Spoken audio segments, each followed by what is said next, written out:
continuing off my previous video, now I'm going to talk about how you train a naive Bayes classifier for email spam classification.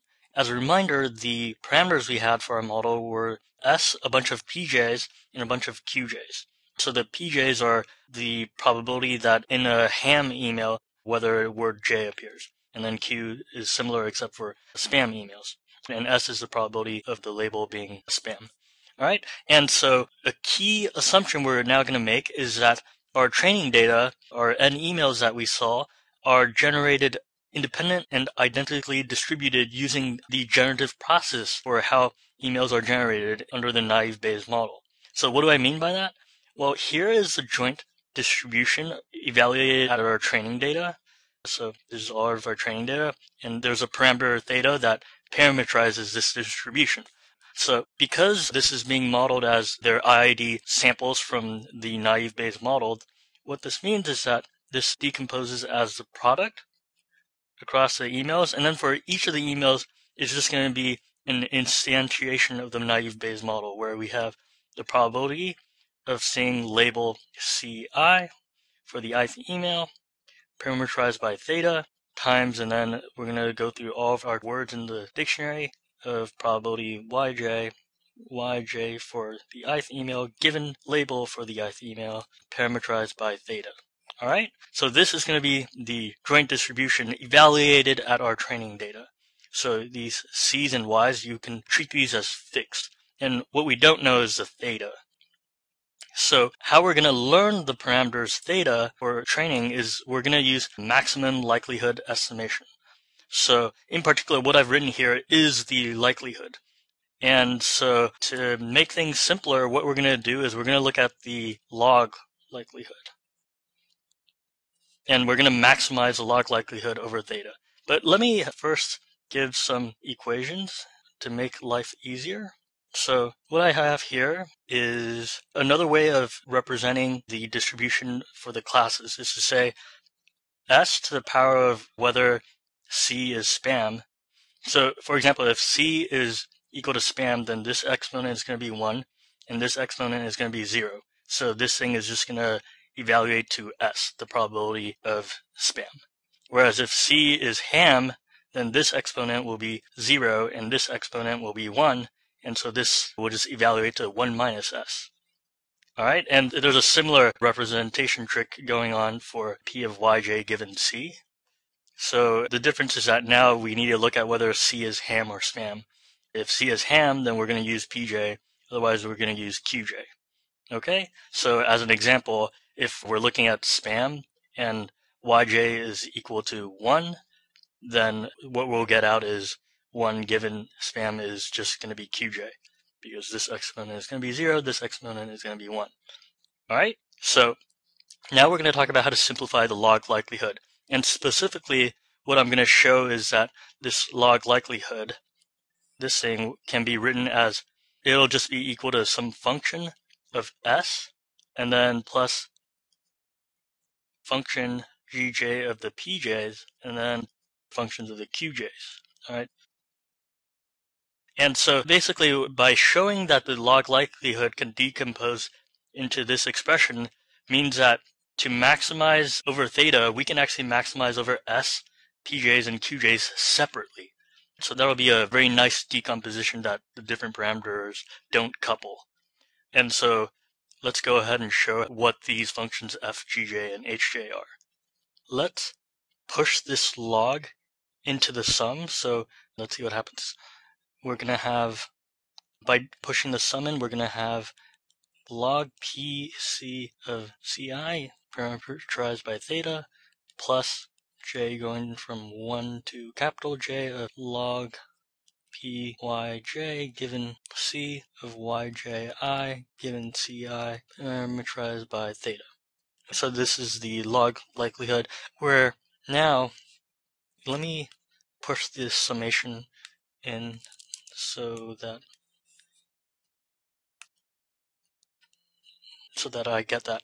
All right, now we're going to use the formula for PC, the distribution for the label here. And if you just plug it in, you'll see that this part is equal to I going from 1 to n of indicator for CI equal to spam times log of s plus indicator for CI equal to ham times log of 1 minus s.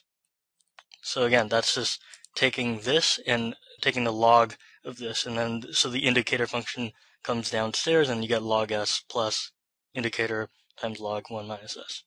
Alright, so that's where this comes from. And we can simplify this more by noting that we can push the sum in. And so let me just write what that looks like. I'm going to push this sum in. And this s doesn't depend on I. So this is equal to this, which is going to be equal to f of s. Alright, so we've recovered this f of s. It's actually the only part of the log likelihood that depends on parameter s. Alright, so now we're going to look at how we can simplify this second sum.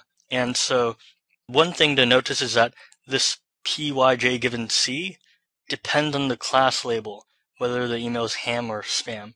And so as written, it's messy in the sense that we want to somehow decouple the case when CI is spam and when it is ham. But, well, there's a nice way to do the decoupling, which is as follows. We're basically just going to split the sum into two sums. One when CI is equal to spam, and one when CI is equal to ham. Alright? So let me show you how we're going to do that. First off, we're going to move to a new page. So what we're going to do is we're just going to split this sum. We're going to have two copies plus sum I equals 1 to n, except now we're going to slap in some indicators. We're going to say only when CI is equal to ham, we're going to look at the sum. And then here is going to be only when, alright, I need some more room. Only when CI is equal to spam are we going to look at this term.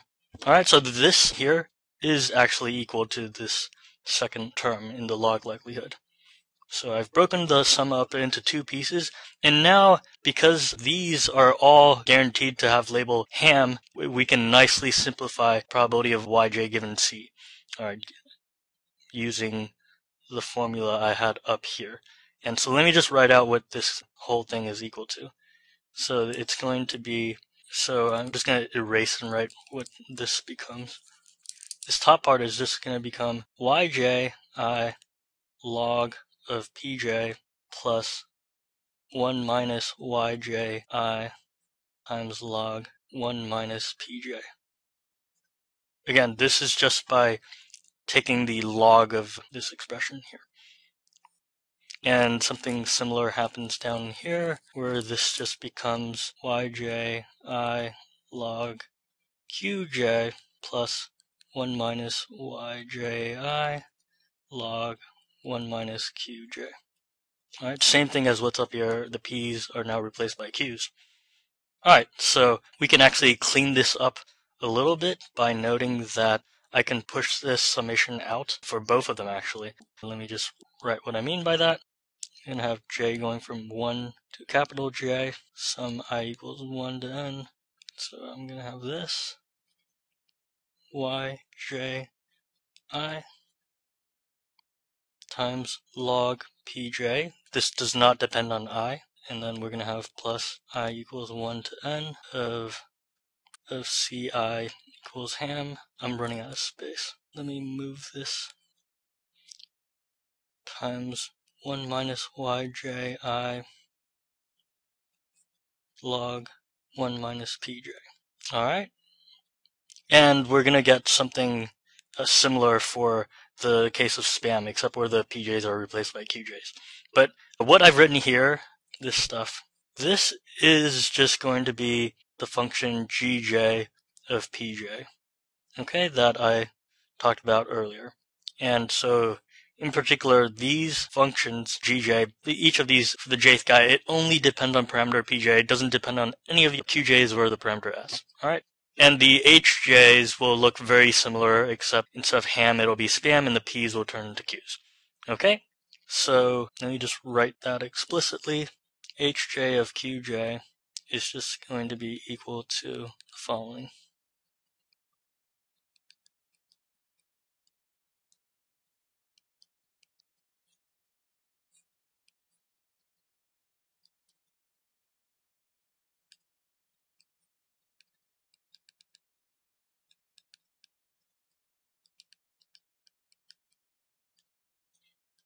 All right.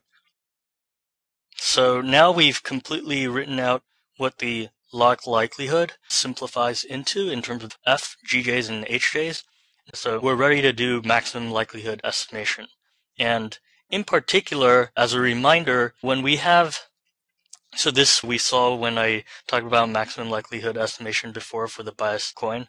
So whenever we have a log s plus, so a is some constant that doesn't depend on s, plus b log 1 minus s, then the derivative of this thing is equal to 0 when s is equal to a over a plus b. All right? And so now you can say, what is the ML estimate for a parameter s? Well, it's just going to be, here's our a, here's our b, and applying this result, then s hat is just going to be, well, it's going to be a, the number of times we see label spam, divided by a plus b. Well, what is a plus b? Number of times we see that an email is spam plus the number of times we see that an email is ham. Well, that's just counting all the emails. And so the ML estimate for S is just number of times we saw spam divided by total number of emails, which is a very intuitive answer. And it's very similar to the case we had for estimating the bias of a coin, where it was number of heads divided by total number of tosses. All right. So that's the ML estimate for S. Now what about PJ?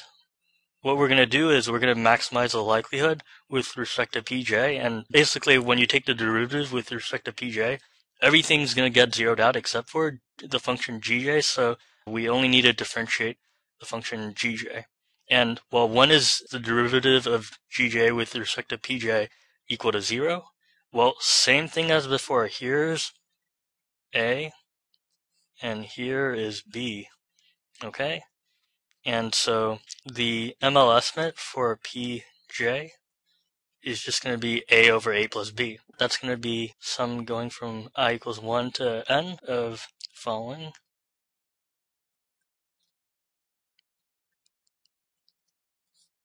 And we're dividing by... Okay, so note that when we do A plus B in the bottom, basically this A part will cancel out with this minus YJI part. And all we're going to get out is this, the sum going from I equals 1 to n for CI equals ham. Alright, so again, this part cancels out with this minus YJI part. So this is also an intuitive result. This is saying the probability for the jth word appearing, we're going to estimate that to be just, we're going to look only at our emails that are labeled ham and see how many times the word J appeared. Divide by the total number of emails that are labeled ham. Alright? We can repeat the same thing for the QJs, but I'll just state the final result, which is, again, very intuitive. It's just going to be QJ hat is going to be equal to, we're going to look at all of our emails that are labeled spam, and then we're going to see if the jth word occurred, and then we're going to divide it by number of emails that are labeled spam. So there we have it. We have ML estimates for all of our parameters, and that completes the training phase.